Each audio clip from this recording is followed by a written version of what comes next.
What's happening? It's Paige. I'm so excited about today's video because I think it could be a game changer for some artists or entrepreneurs who need to show their process behind the work that they create, to share the story with their customers or clients, especially when they aren't there to be able to share the story with them. If you're interested, stick around. I'm going to show you all about this, and we're going to talk about some good tools that you can use. We're going to talk about some of the difficulties that you might encounter with these tools and how you can think outside the box a little bit. You can use this process to maybe make a few more sales. So let's get to it. I'm Paige. I'm the Chief Pixel Pusher and Paintbrusher over at Gumption, and today we're going to be talking about sharing our message using frames. So if you followed this channel for a while, you might know about the bison painting that I've been working on for the last year. You can check that link up above. So this whole idea came from a conversation that I had with a friend. He also is involved in a jewelry store where my piece is on display, and he really thought it would be useful if people could see the process that goes into the painting that I created. It's a very large bison painting. It took me a year to craft this piece and to get it into that gallery. And so it's really kind of very important that people understand the process behind the painting. It will help sell the painting, it will garner interest, and it's in this voting contest for art, so it might also help get votes for the piece, right? Ultimately, it's more about being able to tell my story about the piece and to show what went into the piece than anything else. It really is an opportunity for me to connect with the viewer when I can't be there to talk to them myself. After he and I had this conversation, I immediately ran out to the Target that is in this town. We don't have one here. And I grabbed myself a frame. Not just any frame, a digital frame. And the only digital frame that they had was this Polaroid frame. I picked it up, I put some pictures on it, I put some video on it, and I was gonna use this as my tool. And I could have put an iPad on display there, but then somebody would have had to manage that, make sure that it was plugged in, that it was charged, that it was playing. And the jewelry store tried to do that, but it just didn't work out with their own iPad. So the frame was the perfect solution because you could plug it in, set it, and forget it. I also ordered another frame option, and we're going to talk about both of these frames and their strengths and their weaknesses because they have both, and see if it's a solution that's right for you. Here is an image of me with my painting, with the frame, and you can see how it's on display there. I don't have the frame right now, or I would be holding it up and sharing that with you. So just understand that that's the case. I picked up two separate frames for this purpose. Both of them have a lot of strengths, and they also have some friction points that you might have to navigate if you do go this route.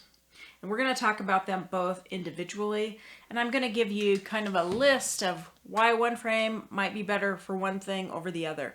I don't know that one is really better than the other. They're just kind of different, and depending on the purpose that you can use it for might determine which one you order, or if you don't order. I will leave links down below in case you want to purchase one of these or just take a look at it in a little more detail. You can do that. The very first frame that I got was this Polaroid frame. It plays both photos and video, but unfortunately it doesn't play them together. It plays one or the other that I found. And video clips are 15 seconds long. So this is the frame that happens to be in the jewelry store right now. It is a gold Polaroid Wi-Fi frame. It is a 10-inch frame, and it's a touch frame, so you can touch the screen and navigate around. It has weather on it as well. It's a pretty nice frame, and if you're just using pictures or something like that, I think it's a great option. The beauty of this frame is that it has 8 gigabytes of storage, and you can add both a flash drive and an SD card to this, so you can even add more photos if you need them, or more imagery, videos, what have you. You can set up a slideshow. It has transitions and you can choose from those transitions, and once you set it up on the slideshow, it'll just play continuously. But you have to pick video or photos to do that. So I think some benefits are that this frame, you can select different frame styles. This one came with a gold frame. It kind of has an elevated feel. It felt very appropriate for the jewelry store that it's sitting in. So you have some options as far as that goes. One thing I really think is so powerful about this frame is that it has a schedule. So you can schedule when it turns on and when it turns off, which is perfect for the jewelry store environment or the gallery environment, that you can just have it turn on and off when you want. Nobody has to manage it. It can just continuously play. This could be a benefit or a con, but this has an app that goes with it with a smartphone. So you can utilize the app to upload photos and videos to the frame. That's about the only thing the app does. And sometimes it's a little bit glitchy, so you have to maybe try that a couple times. Sometimes it won't take the first time, but it's nice to be able to have that option. You can also use music with this frame. Because of the environment that I have my frame in, I chose not to have any sound with anything because I didn't want to annoy the staff. The other great benefit of this frame is that it has auto rotation. So if you turn it one way or the other, it's smart enough to know which orientation to put your images or video. I think the biggest con about this, in using it for demonstration purposes for an audience, is the video. Now, I really wanted to show a time lapse for my painting, which I did. I had to break it up into 15-second increments and put them in the right order and upload them in the right order to make sure that it played it in the right order. It doesn't go off file names, so you can't file name them 1, 2, 3 and think that it's smart enough to put them in order. It's the order that you upload them. And there's also a weird transition at the bottom of the frame that comes up every time it plays a new part of that video. That said, it's a pretty reliable frame, and if you can do certain things within 15 seconds and that weird transition at the bottom, if it doesn't bother you, then it's okay. Maybe you're going to be using photos and you can create a video with just photos and play it that way. Still a good frame, still has lots of good use. It comes with a plug-in cord. It doesn't have a battery inside of it that just runs off the battery, so you have to plug it into power in order for it to work. The other con might be that you can only send 9 images at one time.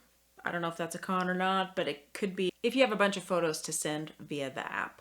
This also works with Google Photos, which I did not use, but just know that that is one option. Regardless of what kind of frame that you do use, I just suggest doing some research, making sure you understand how long the videos will play and if they will play seamlessly with photos or without them. How does the frame actually display what you're putting on it? Because I think that is pretty important. The price for this frame is $130. It's not too much, not having to buy an iPad or something like that, but it is a little bit of an investment. I think it's really worth it because you can put your portfolio on here. You can do process videos on here with some limitations. I think being able to display your work in this way is powerful. So now we're on to the motion frame. I imagine you've seen lots of these videos on TikTok, and this is really a pretty cool frame. You can see how nice things transition with this frame, and it plays both video and photos at the same time. You can also put music on this. I ordered this frame after I'd gotten the Polaroid frame. My husband was looking at the video transitions for the other frame and he just didn't like it. It was kind of clunky. He thought we could do something different. He found this frame. I'd also seen this frame after I'd purchased the other one. And so he said, pull the trigger, get this, because this is a nice looking little display. It's smaller than the other frame, but I could see a lot of different purposes for this. And I definitely could see this at a farmer's market or the like, or even in an art gallery to display process videos and imagery and even QR codes in a nice, classy way that's not distracting. This thing, you can kind of see the back of this. It has music, it has an on-off switch. You can charge it, has an internal battery for this guy. It comes with a little brick. It comes with a little USB to USB-C dongle. One end is a USB cord. The other is a USB-C cord. So you have a few options here. It doesn't transfer photos any other way than through your computer. So if you don't have a smartphone, if you don't want to fart around with an app, this might be the right solution for you. That could also be a con. Comes in a nice little magnetic box. You know, there's not too much packaging that's going on here. There's a nice little card, some basic information about this guy, to be able to contact help if you need it, if you have trouble with this frame. Now, I will tell you, I'm going to give you the 411 on my experience with this. When we discovered that this will play video and photo seamlessly together, I paid additionally to have this expedited to get it sent to me. Now, I realized when I went back to look that it said standard shipping was 3 to 4 days, and I used standard shipping, but they didn't actually process this to ship it out for about 3 days, and I didn't get it in time for my show. The company also touts an opportunity to upload your imagery before you even get the frame, so when it arrives, it has all of your imagery that you want on it. I uploaded the video that I wanted to have on it. I ordered 2 of these frames, one for my dad and one for me because they are a great gift, I believe. And I had a video uploaded to both of them, or it was supposed to be uploaded to both of them, and that's kind of what they're proud of on their website, but never got uploaded to it. This really gave me an opportunity to contact their customer service to ask them what the typical time for shipping for these is, especially if you have expedited handling for them, as well as why it didn't upload my video when I had uploaded it via their website. Okay, so film editor page here. I just wanted to make a couple of notes.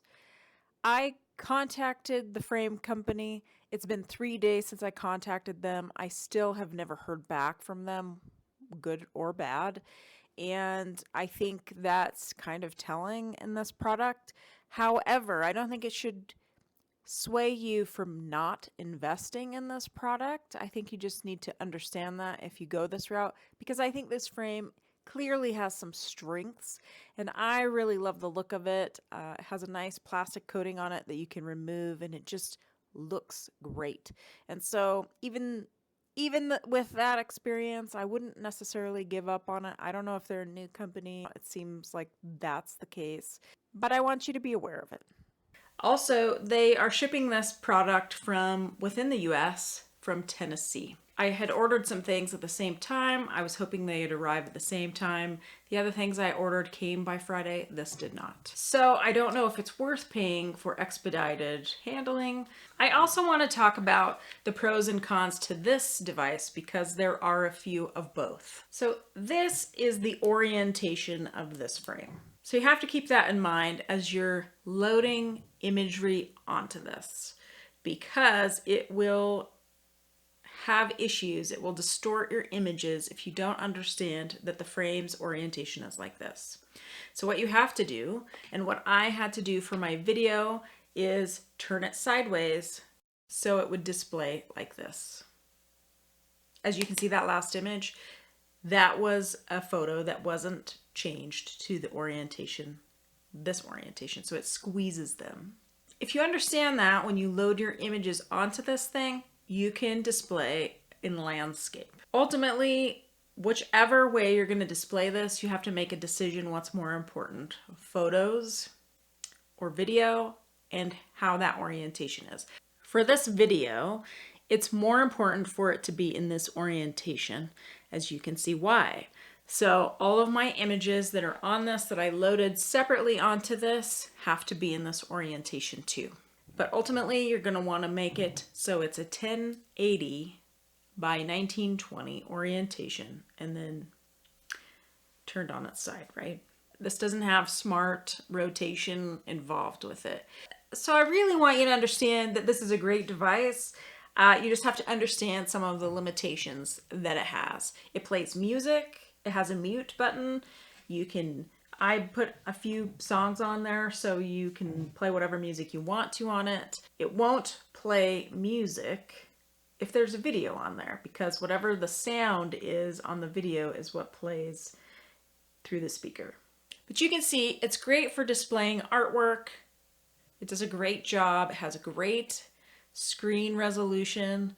You can use it to put your QR codes, your website on there, anything for your portfolio, your process for making your art or your creative work. The other thing this thing doesn't have is a timer. So I tested it last night. I left it on when I went to bed. It was playing the video and it just played it until it burned out the internal battery. Now you can plug it in and you can just play it that way, or you can just make sure that you charge it and you play it for maybe the time of your art show or during the market that you're at. I think it gives you several hours of usage to play. This frame has 1 gigabyte worth of storage. It supports MP4, AVI, MKV, JPEG, bitmap, and PNG. It's very straightforward to transfer the files into the folders that are on this. It has a tremendous intro video that comes with it that talks about video and a tool that you can use to rotate your video for the specific frame. It's very doable to use this motion frame, and all you have to do is create videos with your photos. You place them in there, you determine how long you want them to be in there. That way you can determine the orientation that you want your image or your video to be at, and you can add as many photos that you want. You can add audio or music to that and just create videos and keep videos on this. I think that's what I will do in the future for this frame, and it will help make that whole process a lot easier and less funky, and you don't have to worry about any image that's skewed or off. Now, the Polaroid frame, maybe you want to use photos specifically in that frame, and maybe you just want to bypass video. So it just kind of depends on how you think you would use one of these, or if you find another frame that suits all of your purposes. Why do I think this is a great tool? Well, this gives you an opportunity to tell your story. So if, like my bison painting, it has a whole story that goes behind it, I could narrate a story and show you the process video behind it. So people who come into my art gallery or into a booth, they see this, they can watch the video, and if I'm with another customer, they can become informed and familiar with me just by seeing the video playing. One of the things that really came to mind when I've been thinking about this product is, I know a woodworker. He takes a piece of wood, and by the time that it's over with, it is a piece of art. And to be able to share that process with his clients or customers, especially when he's doing a show, it seems like the ideal kind of presentation, especially if he's away from his booth or he's talking to someone else. That is what people are interested in. They're interested in the journey, your story, and if you can tell that and show that to people, I feel like they have even more buy-in to you and the work that you create. The other thing that I thought of, I think a lot of wedding photographers use these, and they have video footage and photos, and they give these away as gifts with their packages that they sell to their brides and grooms. You could do that as an artist. My friend who's a woodworker, I could totally see him gifting somebody one of these videos that shows him creating this chair for this client. It would be very impactful for the client. I think there is more than one way to use a tool like this to inspire people, to get their buy-in, to give them a little freebie that goes with their piece of artwork that they purchased. So I think it's a great tool to think outside the box, to market yourself, and to add a little pizzazz to a booth or to your display in an art gallery or a farmer's market. I hope that you felt inspired by this video. I hope you learned something new, and I would love to hear any ideas that you have about marketing in this arena down below. Hey, if you liked this video and you found it useful, give me a thumbs up and subscribe to this channel. I will see you next time.